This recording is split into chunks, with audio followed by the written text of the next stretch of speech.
Welcome to Iceland Supernatural. We're here at Árbæjarsafn. It's a wonderful, wonderful museum in Iceland, in Reykjavík, very close to everything. And it's basically like being in the 17th century, or something like that. You can see here, it's a wonderful house here. And we're going to tell you everything you need to know about the ghosts in Iceland. And there are a few things you need to know about the ghosts.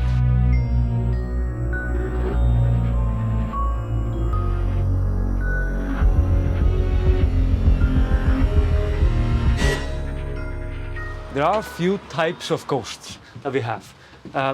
Like one of them is, for example, uppvakningur. This is like perhaps a zombie in the pop culture. These ghosts, really low, you can even see this is an actual old house, and you can see how taller we are today than we used to be. This was at like 1700, people were much, much lower because of the lack of food, of course. The thing about ghosts in Iceland is like we have this one that we call like warlocks. Of course you know the warlocks, and they can exorcise a ghost, and these ghosts are like what you would call a zombie almost. There are a few rules actually when you're going to do this. For example, the warlock, he needs to be very careful about this dark deed indeed. Mostly because he can never conjure a ghost that is 30 years old or older. And he has to ask them when the ghost is coming out how old they are. If they say they're, for example, older than the warlock, then they have to put him back to the ground immediately. Because these ghosts are what we call heljarmenni, or like the heljarstyrkur, which is like a hellish strength. And hel is like hell. And it's like a supernatural strength, basically. And these ghosts are, they are conjured to hurt people. They do this in many ways, and the best age actually for these ghosts are between 12 and 14. Anything over 14 is way too strong. So keep that in mind. It's better to conjure children than a full-blown male. So, but there are more dangerous ghosts actually out there. We have something that we call it's like a poltergeist, basically. These Icelandic ghosts are called ættardraugar, or like family ghosts. There are two categories. There is the one we call móri. Those are the male ones. And the male ones, they're often like, if they are in Reykjavík, we call them Reykjavíkur móri. But the women, they are quite vicious. Even so vicious that you should just do whatever to help whoever, if there's a female trying to help you. Now, if there is a female that's seeking your help in some ways, they are called skottur. It's the same rule like Reykjavík-Skotta if she lives in Reykjavík, but this tale here that we're going to tell you about is about Móhúsa-Skotta, a very vicious and a very dangerous ghost. So, this story actually happened in Eyrarbakki in the south of Iceland, we think like 1600. It's about a teenage girl, and she actually was going through between towns, and it was like a very, very bad weather. And everybody that's been in a bad weather in Iceland knows that like every snowflakes become like a knife in a lot of wind. Every raindrop become like a stone. It's very, very hard. And at this time it was, of course, people did not have 66 degrees north or whatever, and therefore she was seeking viciously for a place to stay at. She came to a farm, old farm in the end, and this farm is called a Móhús, basically. And the thing is about this farm is that the owner of it was Jón the Rich, or Jón Ríki. This guy was very poor when he was when he was a kid and most of his life, but with his resilience he became very, very rich and also very callous, like cold. He wasn't that much for helping people. I mean, you know how that goes, of course. But the thing is, this woman, this teenage woman, she knocked on the door and she asked this Jón the Rich to let herself in. Said like, it's a horrible weather outside. I have to stay here with the night. But Jón said no.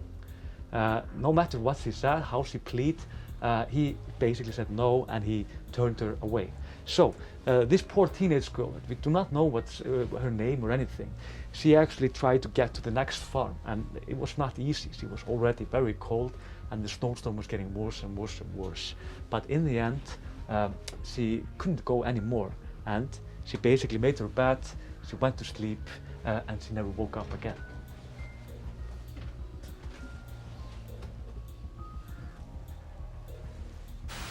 This was a death by betrayal. If John or Jón the Rich could have only been more compassionate, the girl would have lived. But it didn't matter. The girl was dead, and she was laying out there, and her spirit rose again. And her only purpose was to seek revenge for the evil deed that John actually did. So what happened is that he didn't really think about it in the beginning that much. But soon after, his animals, like this, this is a farm here. His animals were slaughtered violently and viciously. Like a mad animal killed them in a very angry way. And it was obvious that he could not be ignored anymore. And from that moment on, Jón the Rich felt some odd and ominous presence all the time.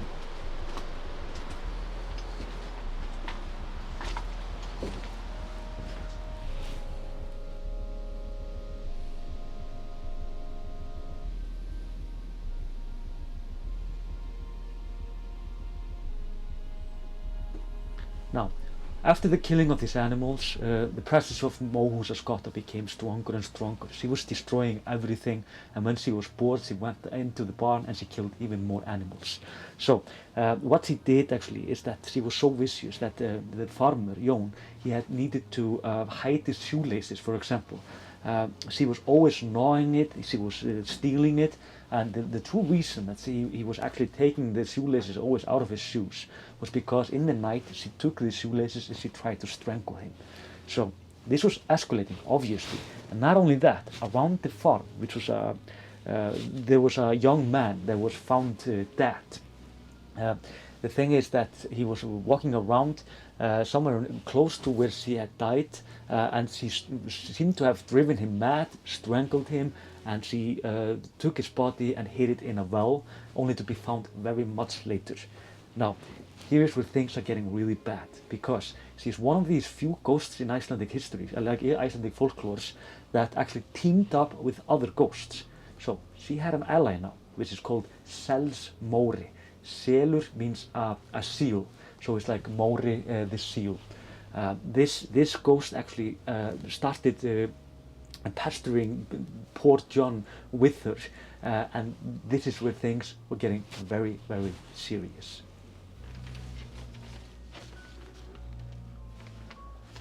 So the thing is that shortly after, while after actually, there was a young man that was on this Christmas. He was going to buy a smoked lamb for Christmas food.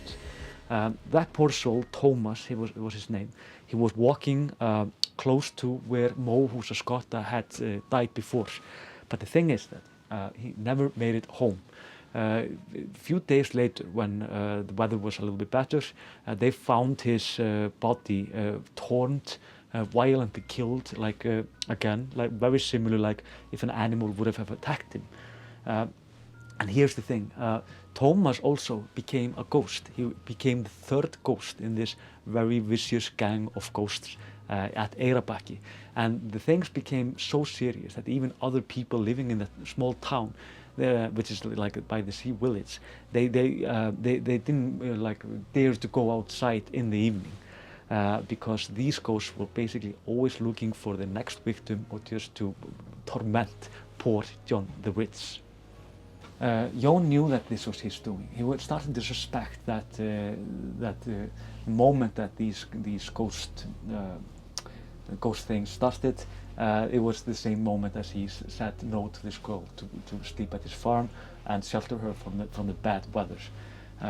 So when the ghosts were not tormenting him and even trying to kill him while he was sleeping, they went into the barn and they were still killing his animals viciously. So it was evident that something had to be done here. Jón the Rich decided to send a message to a man called the Monastery John, or Klaustur Jón. This man was known for having dealt with ghosts before, so Jón the Rich sent him a message and asked him to come and deal with these 3 ghosts, but specifically Móhúsa-Skotta, for she was very, very vicious in what she was doing. So Monetary John, he actually he agreed to this, and he visited the haunted sea village and quickly found out that Móhúsa-Skotta was an incredibly dangerous spirit. Monastery John came to Eyrarbakki and he found in the end Móhúsa-Skotta, and he had a vicious fight with her on the whole night, trying to exorcist her and just tame her somehow. And he managed to do it after a night-long fight. And then he decided that it was way too dangerous to do the exorcist itself at Eyrarbakki, so he decided actually to travel with her to his home at the monastery where he lived further to the south.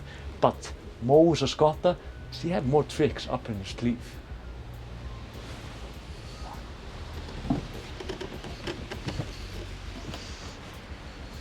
Monastery John captured the ghost, and it was no easy feat actually.